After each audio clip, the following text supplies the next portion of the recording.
নেপালে গত বুধবার আকস্মিক ও ভয়াবহ যে ভূমিধস ও বন্যা হয়েছে তাতে পাহাড় থেকে প্রবল কাদা ও পানির স্রোত অনেকটা তরল কংক্রিটের মতো নেমে এসেছে। এমন প্রবল স্রোত আগে থেকে অনুমান করা কার্যত অসম্ভব। দৌড়ে পালিয়ে এর আঘাত থেকে প্রাণ রক্ষা করাটাও বেশ কঠিন।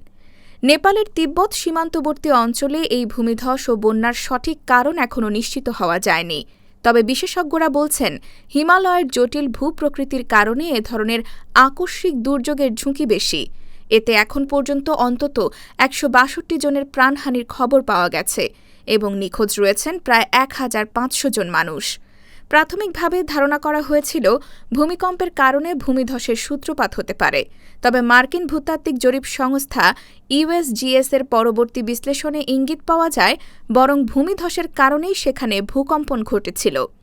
কাঠমান্ডু ভিত্তিক আন্তর্জাতিক সংস্থা আইসিআইএমওডির প্রাথমিক মূল্যায়নে বলা হয়েছে, নেপাল অংশে একটি পাথুরে বরফ ধসের ঘটনা ঘটে থাকতে পারে।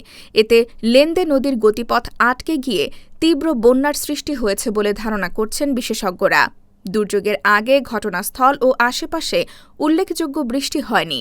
যুক্তরাষ্ট্রের টেক্সাস ইউনিভার্সিটির সান আন্তোনিওর জলবিজ্ঞানী হাতিম শরীফ বলেন, এ ধরনের কাদা পানির ঢল এত দ্রুত নেমে আসে যে প্রচলিত বন্যা সতর্কতা ব্যবস্থাও কার্যত অকার্যকর হয়ে যেতে পারে।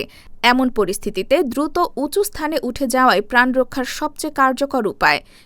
বিশেষজ্ঞরা আশঙ্কা করছেন, উজানে নদীর গতিপথ এখনও কোথাও কোথাও আটকে থাকতে পারে, ফলে আবারও প্রবল ঢল দেখা দিতে পারে। এদিকে জলবায়ু পরিবর্তনের প্রভাবও এ ধরনের দুর্যোগের ঝুঁকি বাড়াচ্ছে কিনা তা খতিয়ে দেখছেন বিজ্ঞানীরা। হিমবাহ সরে যাওয়া, স্থায়ী বরফ গলে যাওয়া এবং তাপমাত্রা বৃদ্ধির কারণে হিমালয় অঞ্চলে ভূমিধস ও আকস্মিক বন্যার ঝুঁকি বাড়তে পারে বলে মনে করছেন গবেষকরা।